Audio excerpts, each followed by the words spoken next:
Hello guys, what is up? Welcome back to another one of my daily Yu-Gi-Oh video, guys. So, in this video, guys, we will be going over what I kind of felt is a pretty good build for this meta. It is a budget build, keep in mind, but it doesn't mean you can't apply this to a non-budget build, because there's some techs and cards that I like to run that could be applied to true Draco decks in general. So let's get right into this deck profile, guys. So I'm going to have to move these across over here. Now, there's a few weird cards I am running in this deck that most people would not really be, okay with. I do have an extra deck, and it's just one monster, and I'll show you that in a second, guys. But let's get right into the deck. So we are running 3 masterpieces, you can see right here.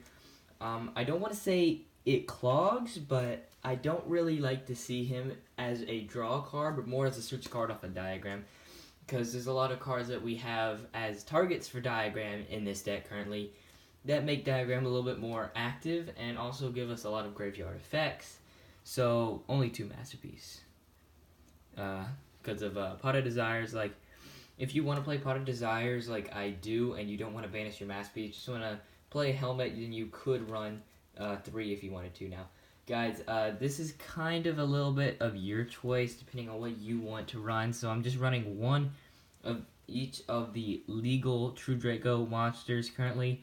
Well, I mean, they obviously don't work together, but if you want to use 3 of him so that you can multiply him and make Masterpiece a little bit more powerful, since he can't be targeted or destroyed by the one thing he is unaffected by. We also have Majesty Maiden for a little bit more of a Masterpiece Turbo, and we also have Ignis Heat, which I think you could just run 3 of each of the, or either of these, and then Masterpiece, or maybe 2 of him, 3 of 2 of her, 1 of him. But make sure that you do add. Now this is at 40 currently, but there's a lot of cards that you can take out because this is kind of a weird build, as I told you before. So let's get into the next card now. This card is something that most people are okay with running. I like to run it. It is a +1 if you do pop it with diagram. I am only playing 1 diagram, so I don't get that effect off very often, but it is also a target for him to special summon, and it's got a pretty nice basic attack so that you can run over your opponent's monsters. Especially with diagram on field, it's a 3k, so it's got other uses other than just diagram. Now, these are kind of the tech choices that I like to run. So I am running the Spellbook engine with 1 knowledge. I kind of want to turbo into that 1 knowledge, get the effect off, and the rest are just going to be diagram targets. So, it's kind of a weird thing to run, because most people run double knowledge if I can get it off twice, because I am running 2 Blue Boy, 2 secrets, and then, of course, 1 knowledge. So, also in the deck, guys, we do have a Jowgen. Now, this is pretty easy to take out, but this is a really nice side card that you could use against World Chalice, or basically any deck that special summons. You can discard a card and wipe all special summon monsters on the field, which doesn't affect your True Draco monsters. Also, he makes it to where neither player can special summon. Also something that doesn't affect your True Draco monsters, and he is at 3. So if you want to run him, that's a pretty good choice in my opinion. We do have a few Brilliant Fusion targets. Now I'm running Brilliant Fusion. So this is not actually the target, but this is one of the cards we do turbo into by using our Time Maiden, because the Time Maiden is light, and then banish her from grave to get our Zaphion out. We also do have any basic Gymnite. Also, we are running Desire, so you can put this up to 1 so that you don't banish it.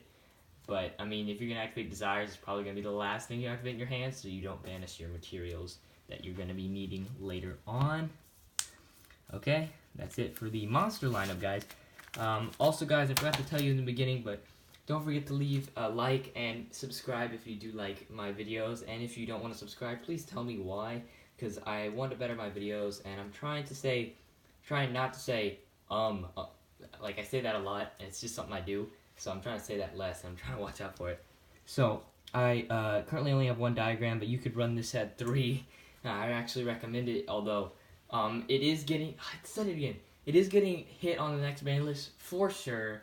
So if you want to run triple diagram, I don't know if it'll go to 1 or to 0, but I know it's certainly going to be getting hit in the next ban list. Maybe. What if they just banish Masterpiece? I don't know. We do have triple terraforming to triple into us now. This is something that is something that I like to do, where you can trade out one of the terraforming, one of the terraformings for another field spell, or add another field spell, so that if you are running one diagram and you do activate a terraforming, all the rest in the deck are not dead after that. They still are active. So yeah, for the true Draco spells, we most obviously run the best draw card in the deck, and then also our recycling, because we basically melt through materials using this deck.